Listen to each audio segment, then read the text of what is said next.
Podcast Network Asia.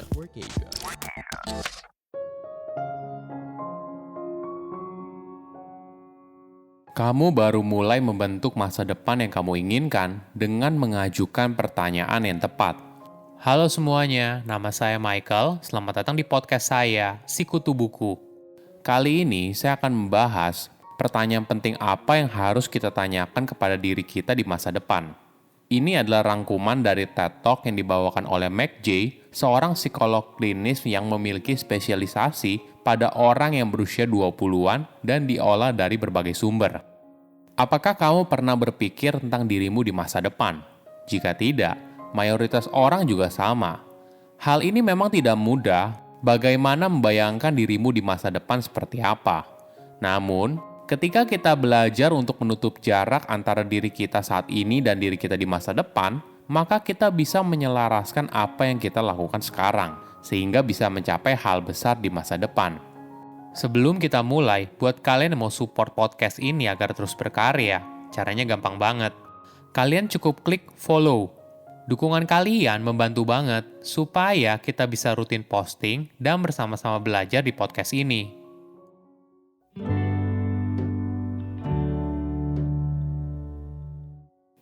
Ketika seorang berusia 20-an, mereka sadar kalau momen itu sangat krusial dalam hidup. Mereka berusaha sebisa mungkin untuk melakukan segalanya dengan benar. Mereka ingin pindah ke kota baru, mereka ingin mendapatkan pekerjaan yang tepat, mereka ingin menemukan pasangan yang cocok. Intinya, mereka ingin jawaban yang benar. Sayangnya tidak ada jawaban yang benar. Tidak ada jawaban yang benar tentang di mana kamu harus tinggal atau di mana kamu harus bekerja. Hal ini disebabkan karena terlalu banyak variabel yang tidak terduga. Namun kabar baiknya, karena tidak ada jawaban yang benar, maka tidak ada jawaban yang salah juga. Yang ada hanyalah jawaban saja. Jadi ketika kamu berusia 20-an, manfaatkan waktu itu sebaik mungkin untuk mendengarkan dan jujur dengan dirimu sendiri. Hal ini memang tidak mudah.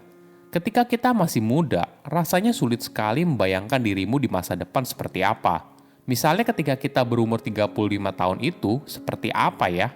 Menurut riset, cara otak kita berpikir tentang diri kita di masa depan sama halnya ketika kita berpikir soal orang asing. Itulah sebabnya kita perlu belajar soal kesenjangan empati atau dikenal sebagai empathy gap. Ini merupakan bias kognitif yang membuat seorang kesulitan untuk memahami keadaan mental yang berbeda dengan yang dialaminya saat ini. Contohnya seperti ini. Ketika seorang sedang dalam kondisi tenang, dia akan kesulitan memprediksi apa yang dilakukan ketika marah. Sama halnya ketika seorang yang sedang menjalani diet berada dalam kondisi perut yang kenyang. Dia kesulitan untuk prediksi bagaimana dirinya bisa kuat menghadapi godaan untuk makan makanan yang tidak sehat ketika dirinya lapar. Menariknya, saat kita bisa menjembatani kesenjangan empati antara diri kita saat ini dengan diri kita di masa depan, maka kita bisa bersikap lebih baik dengan diri kita sendiri.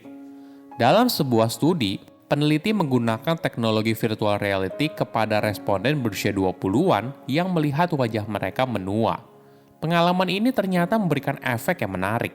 Responden muda yang melihat wajahnya menua menaruh uang yang lebih banyak untuk masa pensiun dibandingkan responden yang tidak.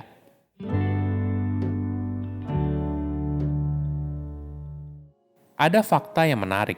Banyak momen signifikan dalam hidup terjadi ketika seorang berusia 35 tahun. Inilah yang dilakukan oleh Mac. Dia bertanya kepada para kliennya untuk mengimajinasikan diri mereka ketika berusia 35 tahun. Mac bertanya hal yang spesifik. Bagaimana penampilan fisik mereka di masa depan? Di mana mereka tinggal? Apa pekerjaan yang mereka jalani? Apakah pekerjaan tersebut memberikan mereka kebahagiaan atau tidak? Bagaimana dengan hubungan percintaan? Apakah mereka sudah punya pasangan? Apakah mereka bahagia? Pertanyaan spesifik ini bertujuan untuk mendekatkan kita dengan diri kita di masa depan. Perlahan-lahan, diri kita saat ini mulai merasakan adanya hubungan dengan diri kita di masa depan. Dari situ, barulah kita bisa bertanya, apa yang harus saya lakukan saat ini? Agar saya bisa mencapai apa yang sudah saya imajinasikan. Atau bisa juga seperti ini. Jika saya berada di pekerjaan atau hubungan percintaan yang tidak membuat saya ingin melanjutkannya hingga 5 tahun ke depan, Berapa lama lagi harus saya habiskan untuk tetap bertahan dalam kondisi ini?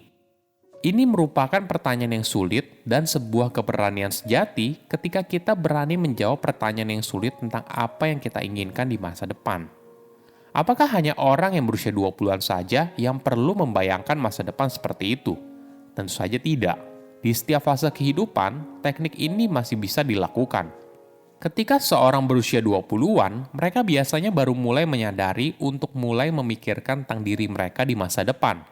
Latihan ini sangat penting karena saat mereka berusia 30-an, 40-an, atau bahkan 50-an, mereka sudah membangun hubungan yang lebih baik dengan diri mereka di masa depan.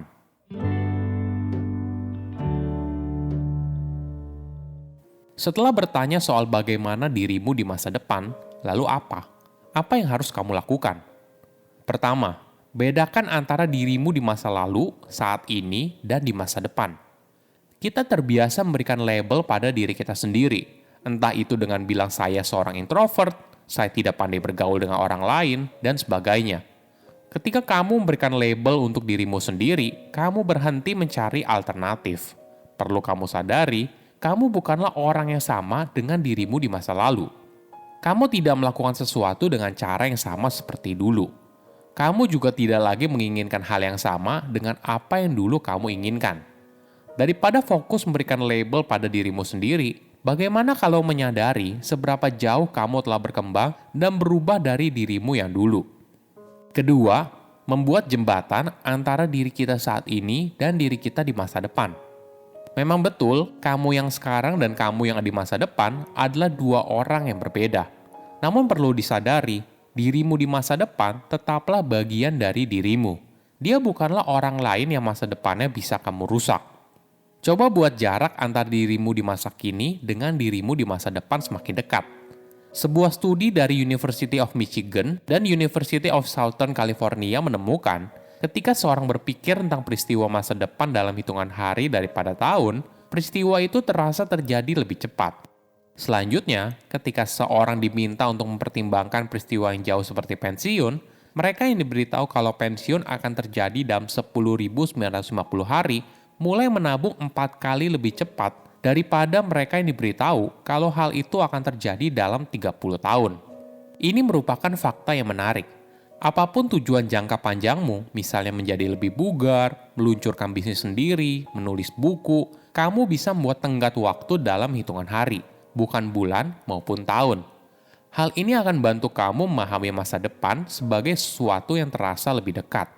Ketiga, nikmati prosesnya. Untuk mewujudkan tujuan yang besar di masa depan, tidak bisa terjadi dalam semalam. Namun otak kita bekerja dengan cara yang berbeda. Kita terbiasa mendapatkan hadiah secara instan.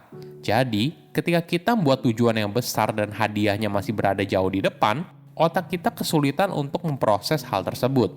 Hasilnya, target yang sudah dibuat tidak bisa kita jalankan dengan konsisten. Dalam sebuah penelitian, peneliti bertanya kepada responden secara online tentang tujuan yang mereka tetapkan di awal tahun. Kebanyakan orang menetapkan tujuan untuk mencapai manfaat jangka panjang yang tertunda, seperti kemajuan karir, pembayaran hutang, atau peningkatan kesehatan. Peneliti lalu bertanya, seberapa menyenangkannya dalam mengejar tujuan tersebut, dan seberapa penting tujuan tersebut bagi hidup mereka. Peneliti juga bertanya, apakah para responden masih mengerjakan tujuan tersebut setelah 2 bulan menetapkannya? Hasilnya cukup menarik. Responden yang menikmati apa yang mereka kerjakan dalam mencapai tujuan tersebut ternyata memberikan hasil yang jauh lebih baik daripada responden yang menilai kalau tujuan mereka sangatlah penting. Berpikir soal masa depan memang tidak mudah. Namun dengan pertanyaan yang tepat, kamu bisa mulai mendekatkan dirimu dengan masa depan yang kamu inginkan. Saya undur diri, jangan lupa follow podcast Sikutu Buku. Bye-bye. Pandangan dan opini yang disampaikan oleh kreator podcast, host, dan tamu tidak mencerminkan kebijakan resmi dan bagian dari Podcast Network Asia. Setiap konten yang disampaikan mereka di dalam podcast adalah opini mereka sendiri dan tidak bermaksud untuk merugikan agama, grup etnik, perkumpulan, organisasi, perusahaan, perorangan, atau siapapun dan apapun.